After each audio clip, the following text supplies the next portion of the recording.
Yes!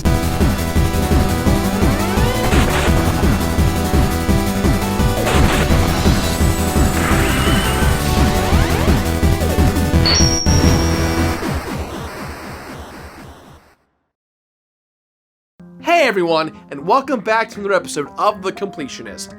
This week, I finally take a dive into maybe one of the most successful PC games of all time. I'll admit, I never got around to playing Half-Life, and with Black Mesa now in open beta, I wanted to take an objective look at the game that ultimately has no influence on me. And all I know is that everyone, for a long time, has been yelling about Half-Life 3 being confirmed for something. I don't know, Half-Life 3 Bar Mitzvah confirmed.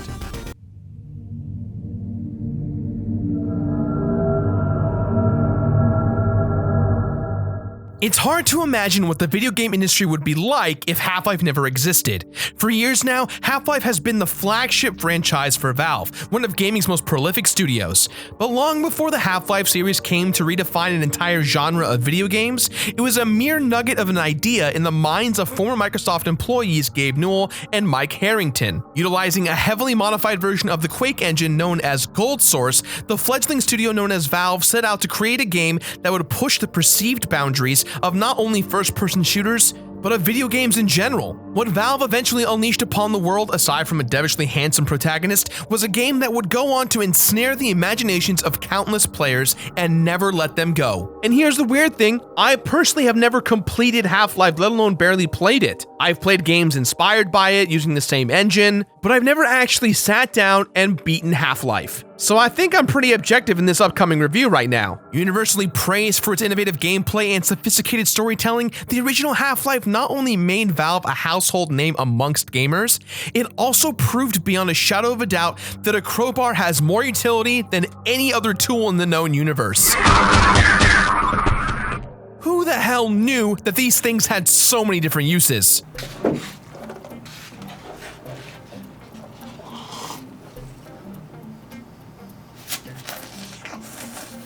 Just give me a couple of minutes, I'll be right back.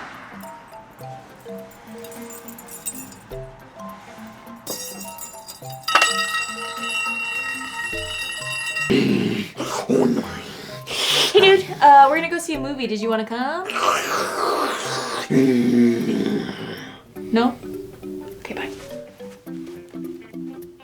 Crazy!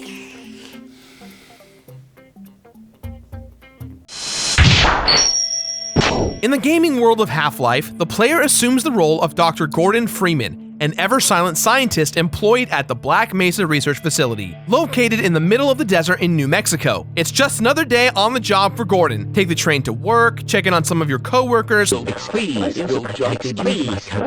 throw a highly sophisticated hazardous environment suit on, and prepare to participate in experiments involving highly unstable and dangerous materials. Oh, you know, just a normal 9 to 5. Dr. Freeman is instructed to insert this mysterious ooze into highly unstable material into an anti-mass chamber, but upon doing so, stuff starts to blowing up like Katie Kaboom. Dr. Freeman is suddenly transported to an alien-looking environment where he finds himself surrounded by strange creatures and monsters attempting a Mudakin chant, minus the chanting. But before he can even begin to fathom the implications of his universe and the Oddworld universe being one and the same, Dr. Freeman is whisked back to the Black Mesa facility. It turns out that the failed experiment has resulted in a resonance cascade. What this basically means is that all hell is breaking loose. Creatures and horrors from another dimension are tearing their way into our world through mysterious portals, and it's open season on all the employees of Black Mesa.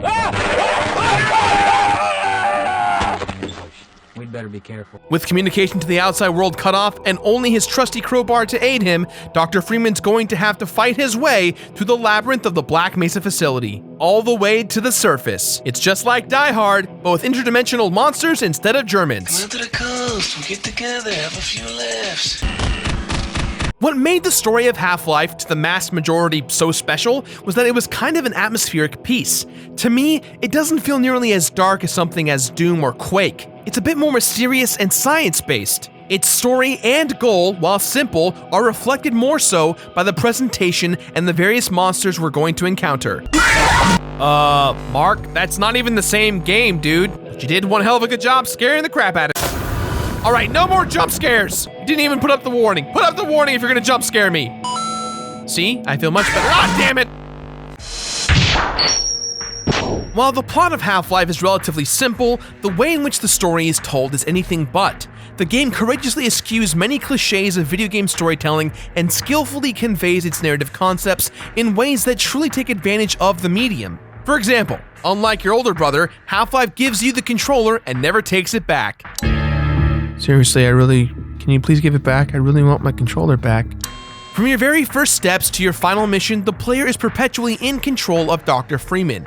This simple choice influences a lot of what makes Half-Life as memorable and as enjoyable as what it is. Unlike many other games' efforts to emulate the storytelling methods of movies and television, this game devotes itself to conveying its ideas in a way that only a video game can, opting out of cutscenes and wall text in favor of carefully placed notes and overheard conversations. Half-Life tells its story using video games' most unique aspect of the medium, interaction.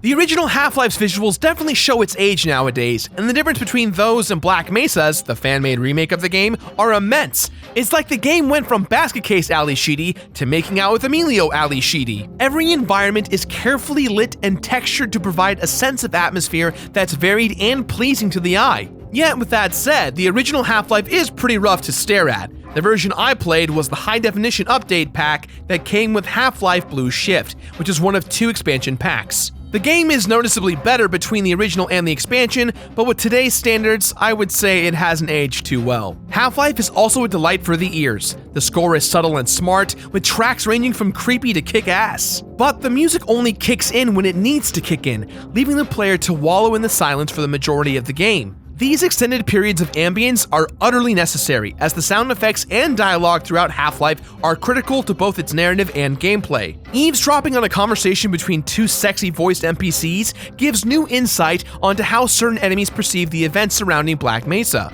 And if it weren't for the carefully placed grunts of certain enemies, players would walk right into a lot of ambushes than normal. As a completely silent protagonist, Dr. Freeman doesn't have much character of his own, but this right here is another clear indication that the developers intended the overall experience of the game to take precedence over a single narrative. Keeping Dr. Freeman relatively voiceless and faceless allows the player to identify with him even more. Putting you behind this character's eyes and never removing you from that position aids Half-Life's agenda of immersing the player in their world as fully as possible. Aside from aged visuals, the game, in my eyes, still stands the test of time.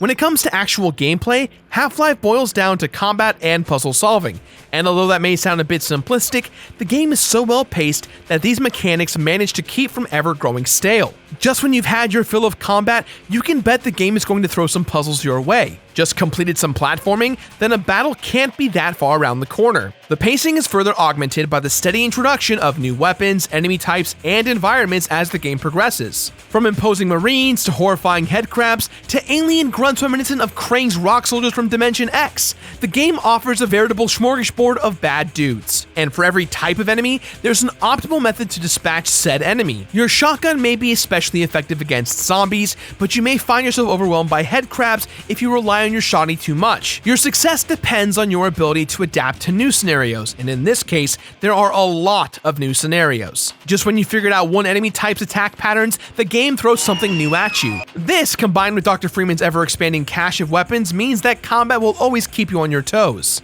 Black Mesa's puzzles involve gathering and creatively stacking items to reach otherwise out-of-reach locations, as well as using your immediate environment to defeat your enemies. Not only are these puzzles challenging, but they're also pretty open-ended. Some rooms allow you to choose between blasting your way through a wave of baddies using your arsenal, or opting to sneakily use the enemy's own weapons against them. This is the real appeal behind Half-Life. Not everything is spelled out for you. Sometimes there are multiple tools for any given job, which encourages the player to experiment and pay attention to everything around them. The game slowly trains you to take your time, absorb the information that the environment is providing you, and then think your way through things. When you rush, you die, a lot. But when you take your time to look around you, you're rewarded with delightful and exciting interactions that you would have otherwise missed entirely. Now, there is no completion bonus for beating Half-Life. You can play the game on hard mode, which I do recommend, as it adds a bit more difficulty and challenge. You do get nothing for beating hard mode, however, there were 2 expansions that were released. Half-Life is 18 chapters long, so there's plenty of playtime you'll get out of this. However, at some point, Valve did partner with Gearbox back in the day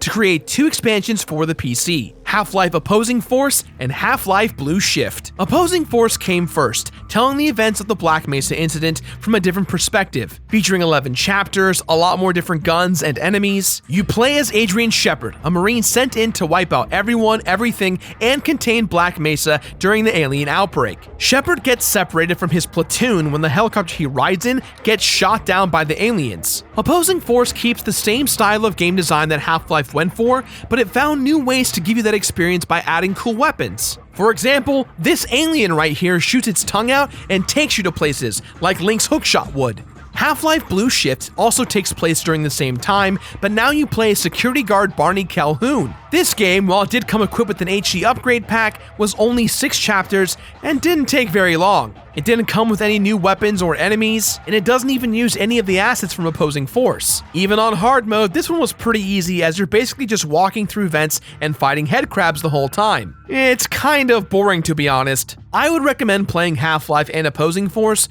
but if you want the full spectrum of the story, do it all.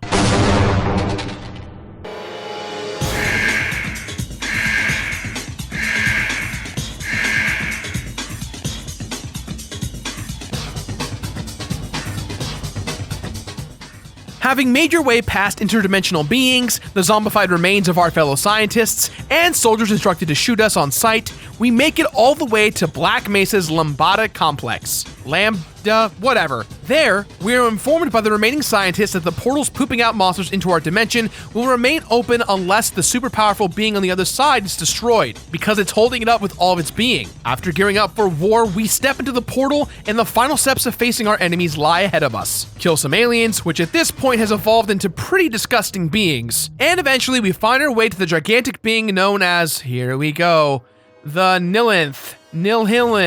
Nibelheim. Nope. Hey, all I know is kill it. It's disgusting. Upon the slaying of said boss, Gordon is then launched back into Black Mesa and is knocked unconscious. And when he wakes up, we've got a G-Man here to essentially bully us into joining the fight with him or against him and his organization. The game leaves you then with the option of answering yes or no to joining the G-Man. Making Gordon say yes makes him join the organization, and he is then placed into stasis. Game over. Making him say no, however, forces the G-Man to teleport Gordon to an alien-based world in which Gordon has no guns, and he's about to be pounced on by an army of aliens. Neat. Watching the credits, all I can think about is Half-Life 2.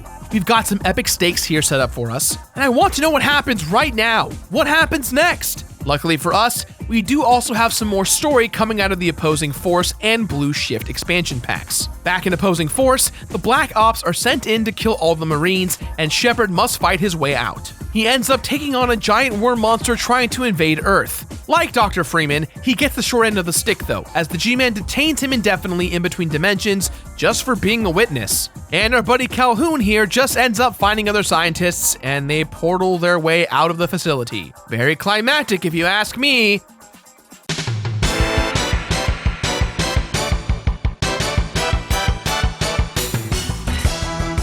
Half-Life brings a lot of great elements to the table, taking in all of its influences and created something brand new, and that's awesome considering it came from a Quake mod. And this was it, the game that launched the success train known as Valve. Is the game worth playing now?